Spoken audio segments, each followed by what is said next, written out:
Hello, this is Kari Barnes from the Hat Creek Candle Company, and today I would like to share with you how we top our mini bread candles.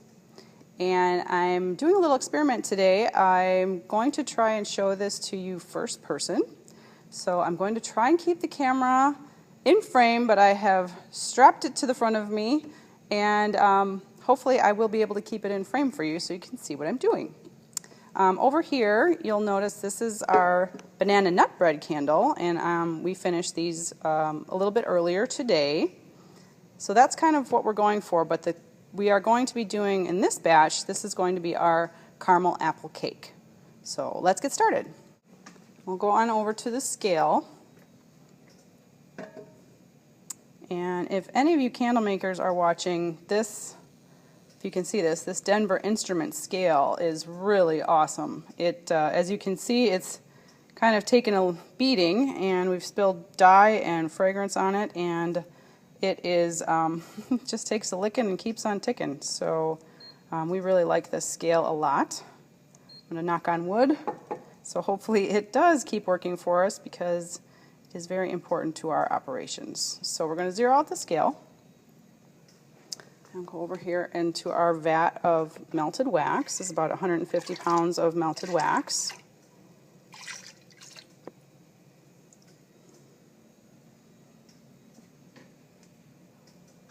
And we are going to measure out what we need for our batch. All right, I'm going to re-zero out our scale. I'm going to add, there's actually a combination of fragrances for this, the caramel apple cake. I'm just going to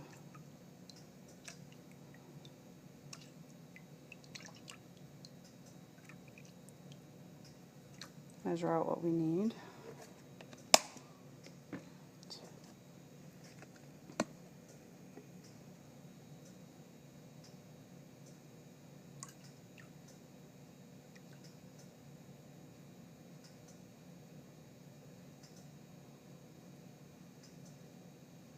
We use a lot of fragrance in our candles. The fragrance really is the most expensive part of the whole, sorry about that, the whole operation, and that's why people buy candles. So we really do like to use a very high percentage of fragrance. And then we're going to add the dye. And this is our dye box. In fact, only the experienced candle makers know, I'm just going to check my recipe here, what is what, because it's gotten quite gummed up over the years, but it works for us. So we like to use a liquid color, and we actually just drop it in.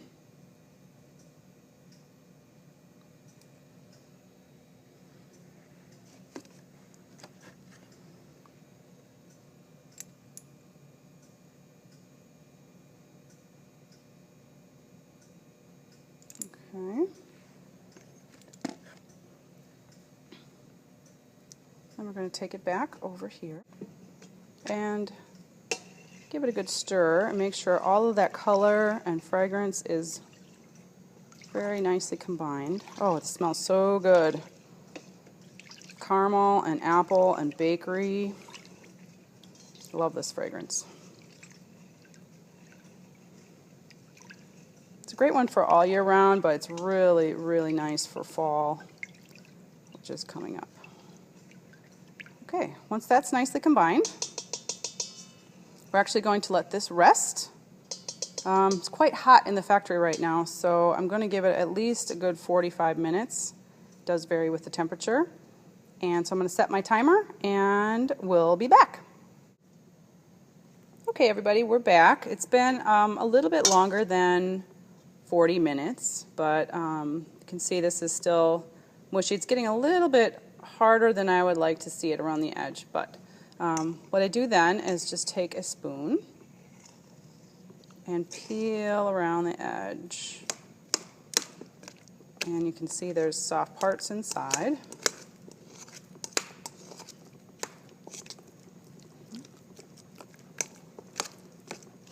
So you fold those hardened parts into the middle.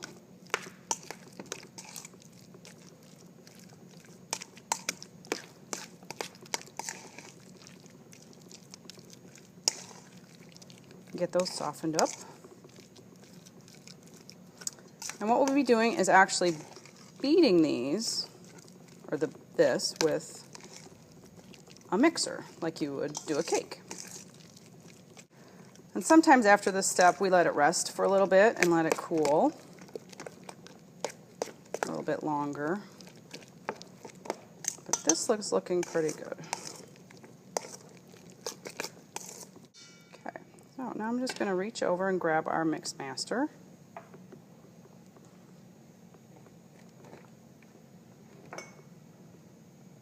And it's just like one that you'd use in baking, although ours is a little bit beat up. As you can see, it only has one beater, but that's okay.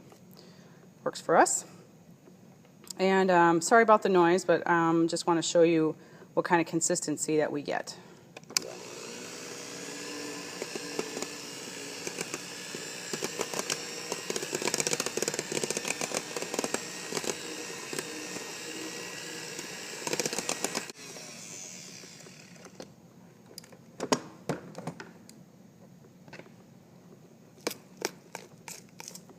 You can see all that air that gets whipped in there. Lightens it up.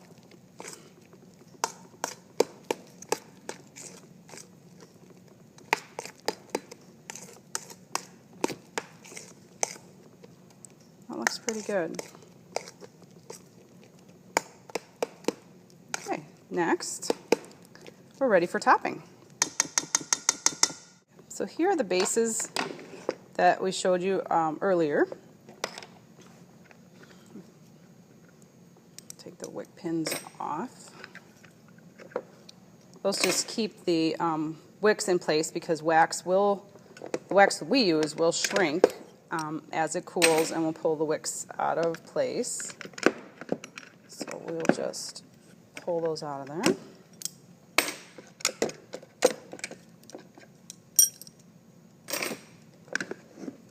Okay, and then I also have some wax apples. This is a caramel apple cake that we're making. If you can see those.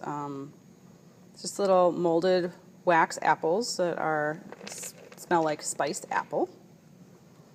Those make a cute little garnish.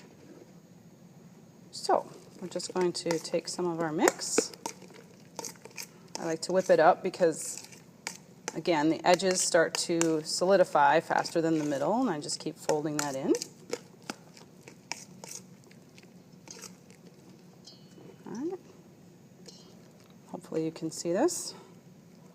Just going to set it right down in there. And I try not to get any on the edge. Just saves a cleanup later. There we go.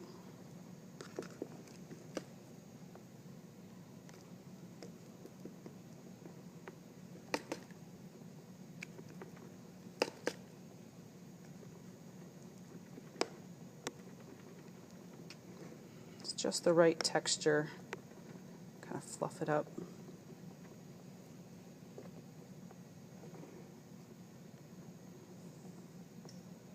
then just add a couple little apple garnish. There you go. Mini caramel apple bread. We'll do a couple more.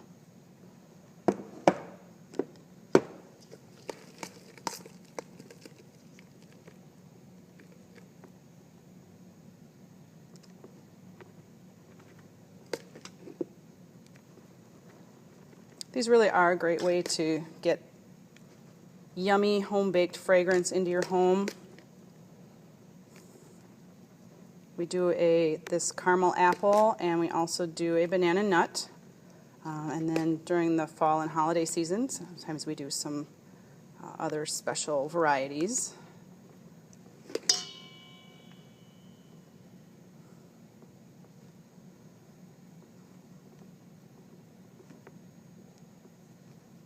There you go. Just like Grandma used to make. Hope you get a chance to try one. Thanks for joining me. Bye-bye.